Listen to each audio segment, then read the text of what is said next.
ॐ नमो नारसिंहाय वज्रदंष्ट्राय वज्रिणे वज्रदेहाय वज्राय नमो वज्रनखाय च वासुदेवाय वन्द्याय वरदाय वरात्मने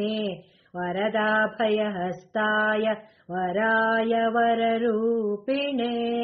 वरेण्याय वरिष्ठाय श्रीवराय नमो नमः प्रह्लादवरदायैव प्रत्यक्षवरदाय च परात्परपरेशाय पवित्राय पिनाकिने पावनाय प्रसन्नाय वाशिने पापहारिणे पुरस्तुताय पुण्याय पुरुहूताय ते नमः तत्पुरुषाय तथ्याय पुराणपुरुषाय च पुरोधसे पूर्वजाय पुष्कराक्षाय ते नमः पुष्पहासाय हासाय महाहासाय शाङ्खने सिंहाय सिंहराजाय जगद्वन्द्वाय ते नमः अट्टहासाय रोषाय ज्वालाहासाय ते नमः भूतावासाय भासाय श्रीनिवासाय खड्गिने खड्गजिह्वाय सिंहाय खड्गवासाय ते नमः नमो मूलाधिवासाय धर्मवासाय धन्विने धनञ्जयाय धन्याय नमो मृत्युञ्जयाय च शुभञ्जयाय सूत्राय नमः शत्रुञ्जयाय च निरञ्जनाय नीराय निर्गुणाय गुणाय च निष्प्रपञ्चाय निर्वाणप्रदाय निबिडाय च निराल्माम्बाय नीलाय निष्कलाय कलाय च निमेषाय निबन्धाय निमेषगमनाय च निर्द्वन्द्वाय निराशाय निश्चयाय निजाय च निर्मलाय निदानाय निर्मोहाय निराकृते नमो नित्याय सत्याय सत्कर्मनिरताय च सत्यध्वजाय मुञ्जाय मुञ्जिकेशाय केशिने हरिकेशाय केशाय गुडाकेशाय वै नमः सुकेशायोर्ध्वकेशाय केशिसंहारकाय च जलेशाय स्थलेशाय पद्मेशायोग्ररूपिणे पुष्पेशाय कुलेशाय केशवाय नमो नमः सूक्तिकर्णाय सूक्ताय रक्तजिह्वाय रागिणे दीप्तरूपाय दीप्ताय प्रदीप्ताय प्रलोभिने प्रच्छन्नाय प्रबोधाय प्रभवे विभवे नमः प्रभञ्जनाय पान्थाय प्रमाया प्रतिमाय च प्रकाशाय प्रतापाय प्रज्वलायोज्ज्वलाय च ज्वालामाला स्वरूपाय ज्वालाजिह्वाय ज्वालिने महोज्ज्वलाय कालाय कालमूर्तिधराय च कालान्तकाय कल्पाय कलनाय कलाय च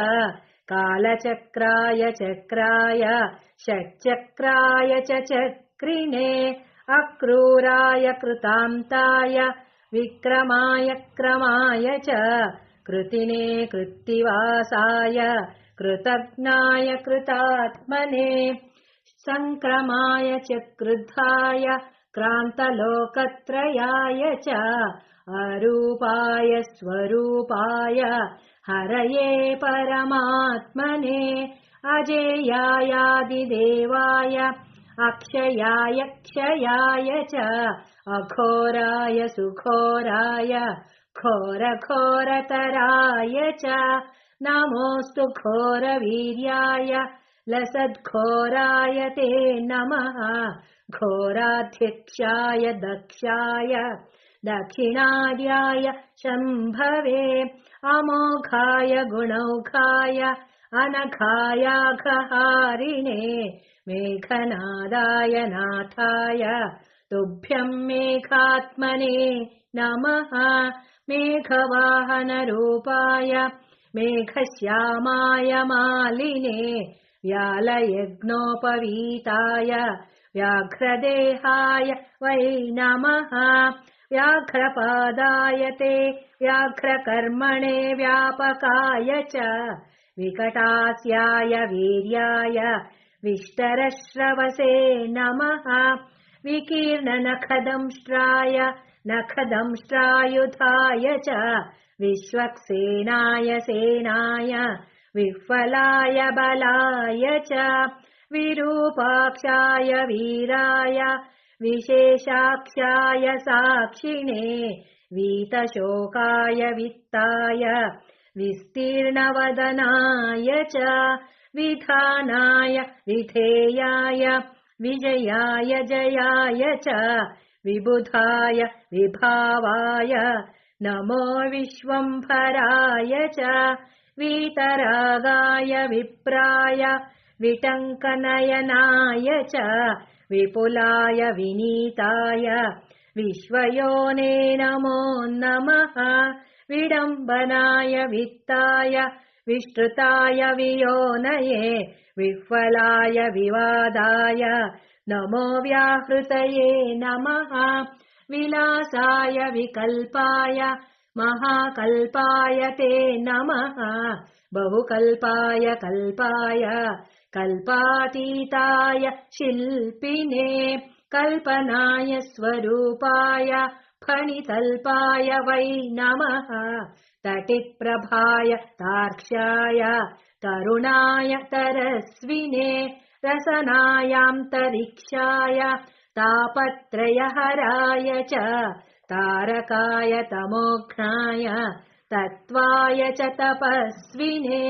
तक्षकाय तनुत्राय वटवेतरलाय च शतरूपाय शान्ताय शतधाराय ते नमः शतपत्राय ताक्ष्याय स्थितये शान्तमूर्तये शतक्रतुस्वरूपाय शाश्वताय शतात्मने नमः सहस्रशिरसे सहस्रवदनाय च सहस्राक्षाय देवाय दिशश्रोत्राय ते नमः नमः सहस्रजिह्वाय महाजिह्वाय ते नमः सहस्रनामधेयाय सहस्रजठराय च सहस्रबाहवे तुभ्यं सहस्रचरणाय च सहस्रार्कप्रकाशाय सहस्रायुधधारिणे नमः स्थूलाय सूक्ष्माय सुसूक्ष्माय नमो नमः सुक्षीणाय सुभिक्षाय सुराध्यक्षाय शौरिणे धर्माध्यक्षाय धर्माय लोकाध्यक्षाय वै नमः प्रजाध्यक्षाय शिक्षाय विपक्षक्षयमूर्तये कालाध्यक्षाय तीक्ष्णाय मूलाध्यक्षाय ते नमः अधोक्षजाय मित्राय सुमित्रवरुणाय च शत्रुघ्नाय विघ्नाय विघ्नकोटिहराय च रक्षोघ्नाय तमोघ्नाय भूतघ्नाय नमो नमः भूतपालाय भूताय भूतावासाय भूतिने भूतबेतालघाताय भूताधिपतये नमः भूतग्रहविनाशाय भूतसंयमिने नमः महाभूताय भृगवे सर्वभूतात्मने नमः सर्वारिष्टविनाशाय सर्वसम्पत्कराय च सर्वाधाराय सर्वाय सर्वार्तिहरये नमः सर्वदुःखप्रशान्ताय सर्वसौभाग्यदायिने सर्वज्ञायाप्यनन्ताय सर्वशक्तिधराय च सर्वैश्वर्यप्रदात्रे च सर्वैश्वर्यविधायिने सर्वज्वरविनाशाय सर्वरोगापहारिणे सर्वाभिचारहन्त्रे च सर्वोत्पातविघातिने पिङ्गाक्षायैकशृङ्गाय द्विशृङ्गाय मरीचये बहुशृङ्गाय लिङ्गाय महाशृङ्गाय ते नमः माङ्गल्याय मनोज्ञाय मन्तव्याय महात्मने महादेवाय देवाय मातुलुङ्गधराय च महामाया प्रसूताय मायिने जलशायिने महोदराय मन्वाय मदनाय मदाय च मधुकैटभहन्त्रे च माधवाय मुरारये महावीर्याय धैर्याय चित्रवीर्याय ते नमः चित्रकर्माय चित्राय नमस्ते चित्रभानवे मायातीताय मायाय महावीर्याय ते नमः महातेजाय बीजाय तेजोधाम्ने च बीजिने तेजोमय नृसिंहाय तेजसां निधये नमः महादंष्ट्राय तुष्टाय नमः पुष्टिकराय च शिपिविष्टाय हृष्टाय पुष्टाय परमेष्ठिने विशिष्टाय च शिष्टाय गरिष्ठायेष्ठदायिने नमो ज्येष्ठाय श्रेष्ठाय तुष्टायामित तेजसे अष्टाङ्गन्यस्तरूपाय सर्वदुष्टान्तकाय च वैकुण्ठाय विकुण्ठाय केशिकण्ठाय कण्ठिने कण्ठीरवायुलुण्ठाय निश्यताय हठाय च सत्त्वोद्रिक्ताय कृष्णाय रजोद्रिक्ताय वेधसे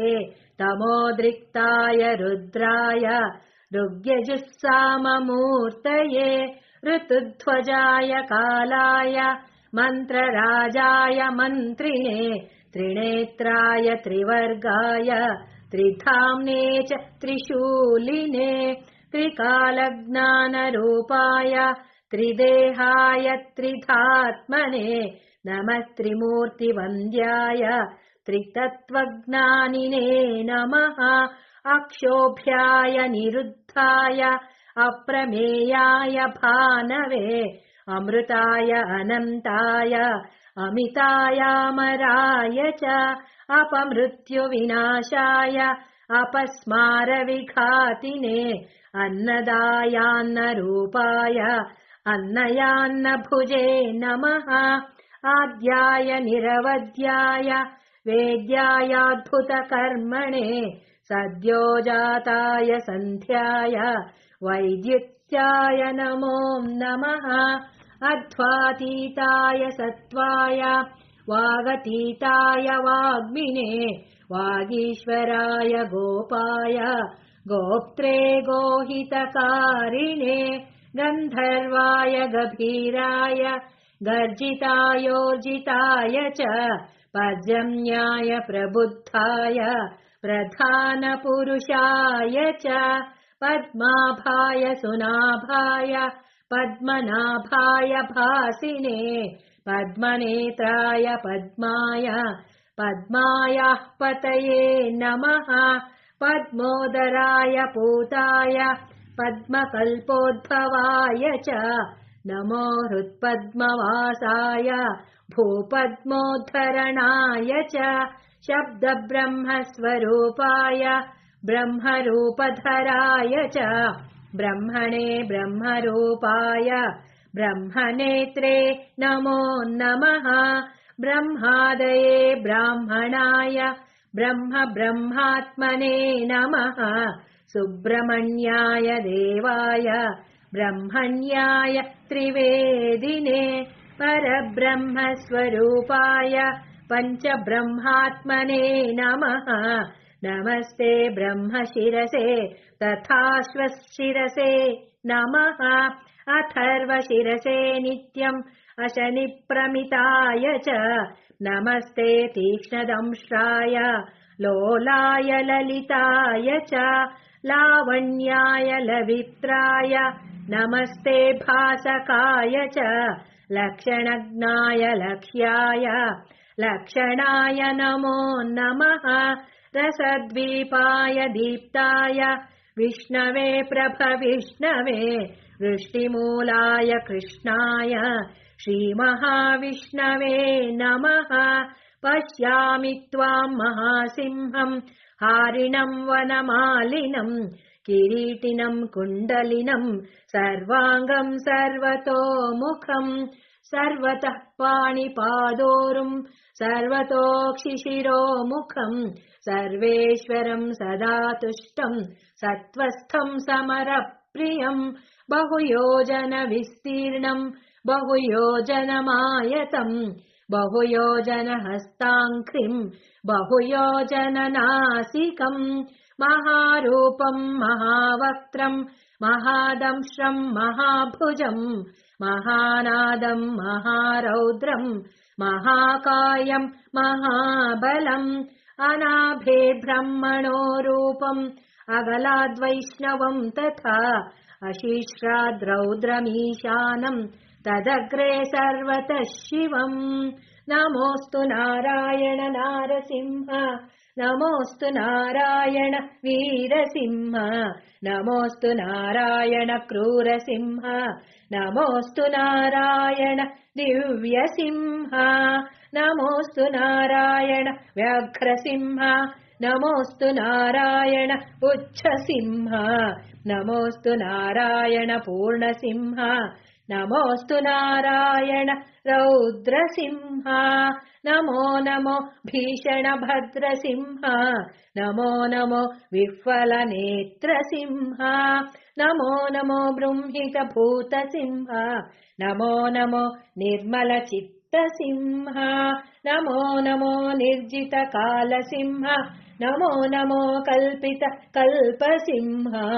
नमो नमो कामदकामसिंह नमो नमस्ते भुवनैकसिंह। द्यावा पृथिव्योरिदमन्तरम् हि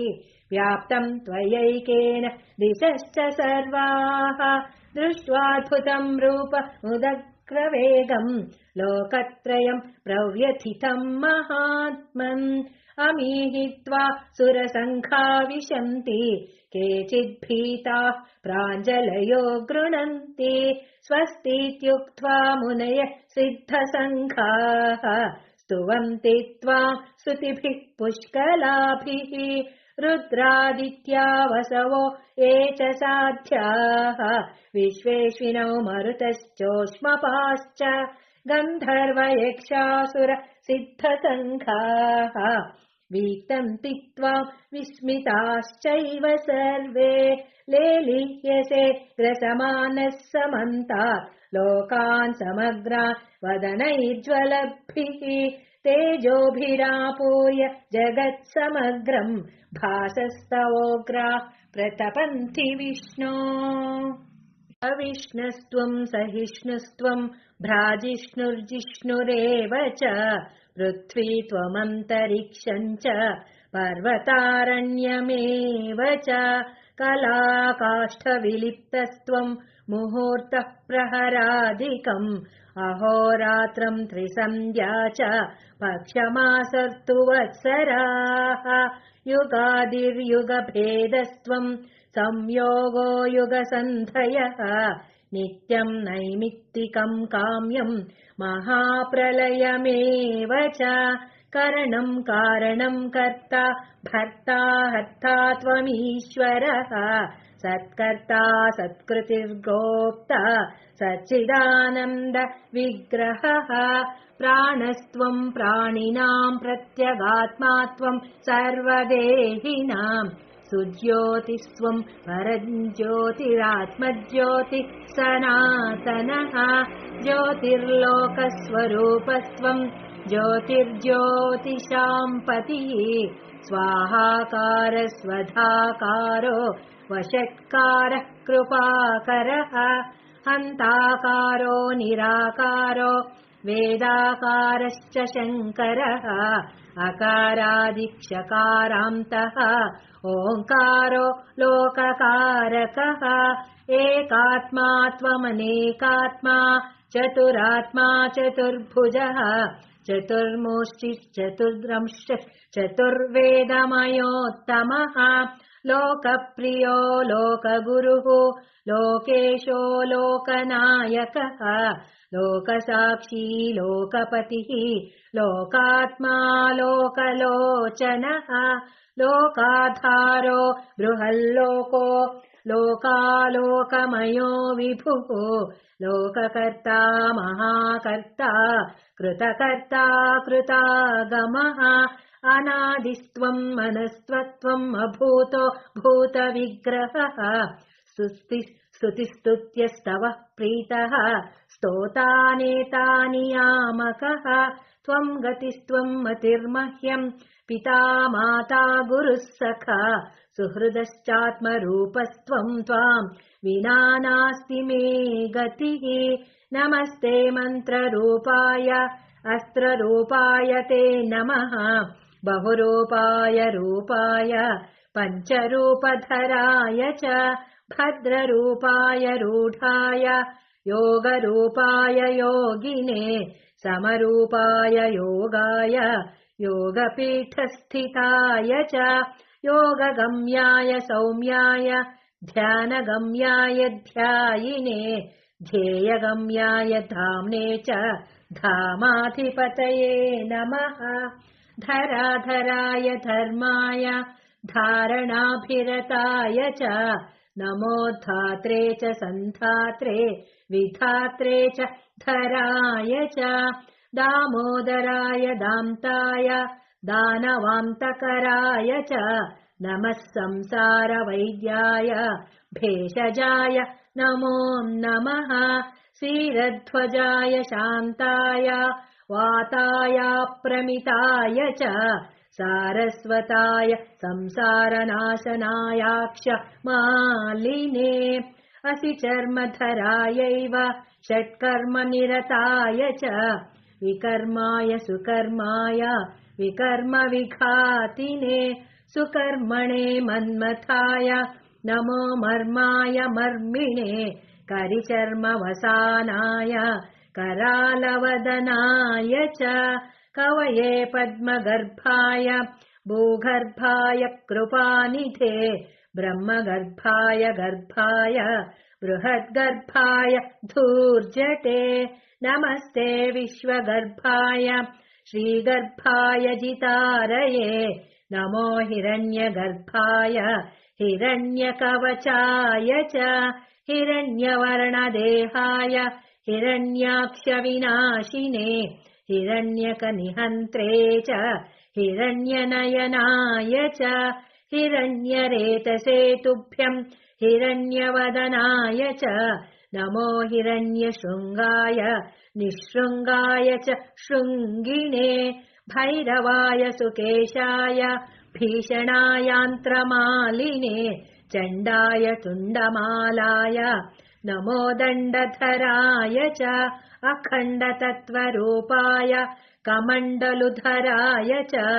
नमस्ते दण्डसिंहाय सत्यसिंहाय ते नमः नमस्ते श्वेतसिंहाय पीतसिंहाय ते नमः नीलसिंहाय नीलाय रक्तसिंहाय ते नमः नमो हरिद्रसिंहाय धूम्रसिंहाय ते नमः मूलसिंहाय मूलाय बृहत्सिंहाय ते नमः पातालस्थितसिंहाय नमः पर्वतवासिने नमो जलस्थसिंहाय अन्तरिक्षस्थिताय च कालाग्निरुद्रसिंहाय चण्डसिंहाय ते नमः अनन्तजिह्वसिंहाय अनन्तगतये नमः नमो विचित्रसिंहाय बहुसिंहस्वरूपिणे अभयङ्करसिंहाय नारसिंहाय ते नमः नमोऽस्तु सिंहराजाय नरसिंहाय ते नमः सप्ताद्रिमेखलायैव सप्तसामस्वरूपिणे सप्तलोकान्तरस्थाय सप्तस्वरमयाय च सप्ताचिरूपदंशाय सप्ताश्वरथरूपिणे सप्तवायुस्वरूपाय सप्तचन्थोमयाय च स्वच्छाय स्वच्छरूपाय स्वच्छन्दाय च ते नमः श्रीवत्साय सुवेशाय श्रुतये श्रुतमूर्तये शुचिश्रवाय शूराय सुप्रभाय सुधन्विने शुभ्राय सुरनाथाय सुलभाय शुभाय च सुदर्शनाय सूक्ष्माय निरुक्ताय नमो नमः सुप्रभावस्वभावाय भवाय विभवाय च सुशाखाय विशाखाय सुमुखाय सुखाय च सुनखाय सुदंष्ट्राय सुरदाय सुधाय च साङ्ख्याय सुरमुख्याय प्रख्याताय प्रभाय च नमः खट्वाङ्गहस्ताय खेटमुद्गरपाणये खगेन्द्राय मृगेन्द्राय नगेन्द्राय ध्रुवाय च नागकेयूरहाराय नागेन्द्रायाघमर्दिने नदीवासाय नागाय नानारूपधराय च नागेश्वराय नागाय नमिताय नराय च नागान्तकरथायैव नरनारायणाय च नमो मस्त्वस्वरूपाय कच्छपाय नमो नमः नमो यज्ञवराहाय नृसिंहाय नमो नमः विक्रमाक्रान्तलोकाय वामनाय महौजसे नमो भार्गवरामाय रावणान्तकराय च नमस्ते बलरामाय कंसप्रध्वंसकारिणे बुद्धाय बुद्धरूपाय तीक्ष्णरूपाय कल्किने आत्रेयायाग्निनेत्राय कपिलाय द्विजाय च क्षेत्राय पशुपालाय पशुवक्त्राय ते नमः गृहस्थाय वनंस्थाय यतये ब्रह्मचारिणे स्वर्गापवर्गदात्रे च तद्भोक्त्रे च मुमुक्षवे सालग्रामनिवासाय क्षीराब्धिशयनाय च श्रीशैलाद्रिनिवासाय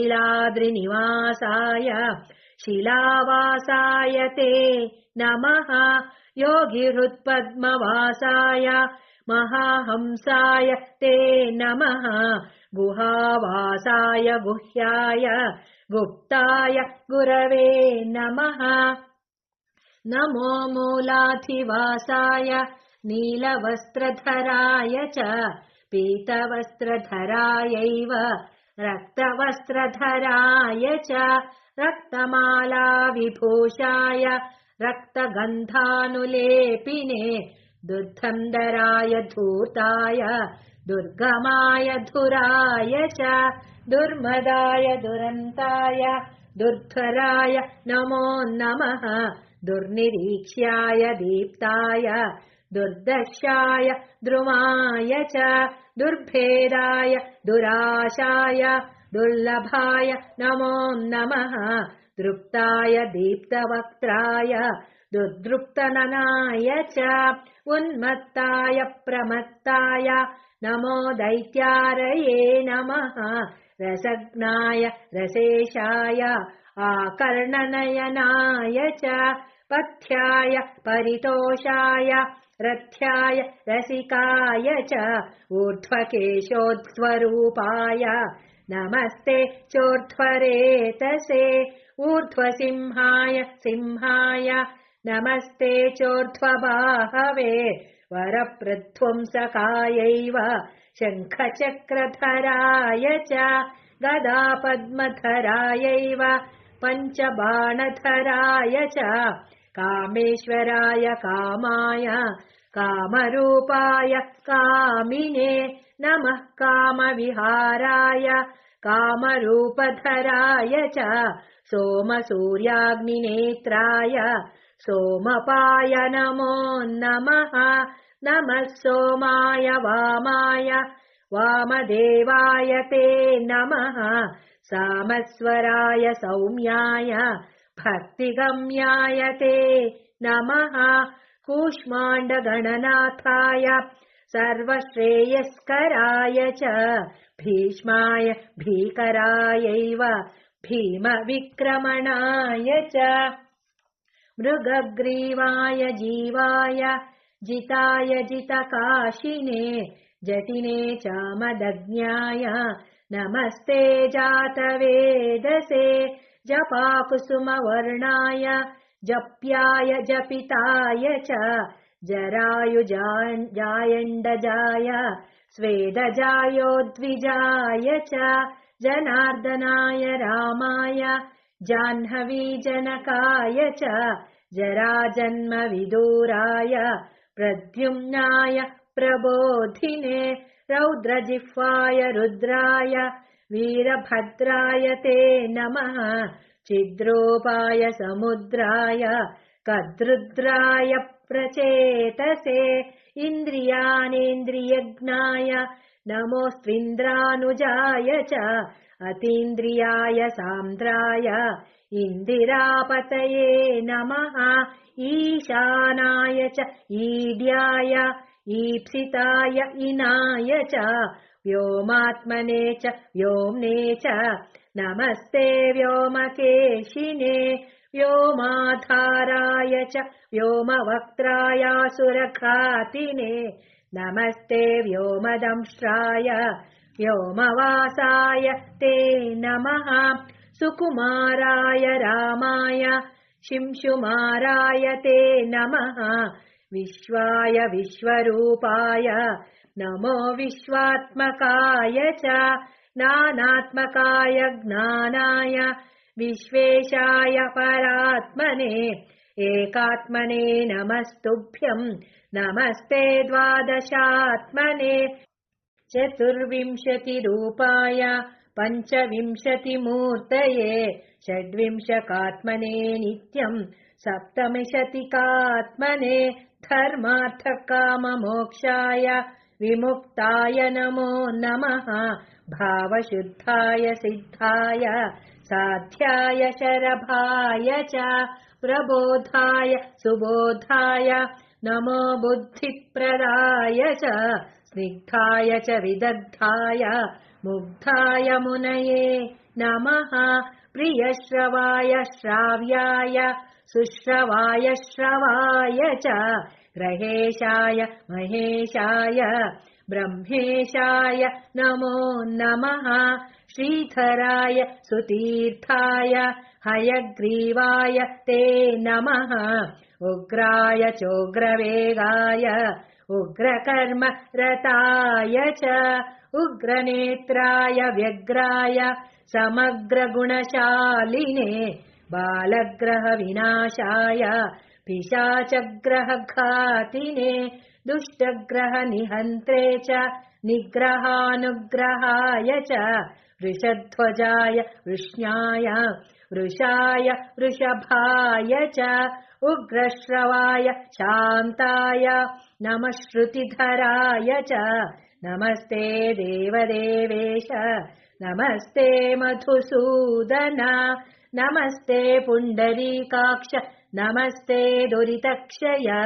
नमस्ते करुणासिन्धो नमस्ते समितिञ्जय नमस्ते नारसिंहाय नमस्ते गरुडध्वज यज्ञध्वज नमस्तेस्तु कालध्वज जयध्वज अग्निनेत्र समस्तेस्तु नमस्ते हमरप्रिय महानेत्र नमस्तेस्तु नमस्ते भक्तवत्सल धर्मनेत्र नमस्तेस्तु नमस्ते करुणाकर पुण्यनेत्र नमस्तेस्तु नमस्ते भीष्टदायक नमो नमस्ते जयसिंहरूप नमो नमस्ते वरसिंहरूप नमो नमस्ते गुरुसिंहरूप नमो नमस्ते नरसिंहरूप मङ्गलं स्तम्भडिम्बाय मङ्गलं मृत्युमृत्यवे मङ्गलं रौद्ररूपाय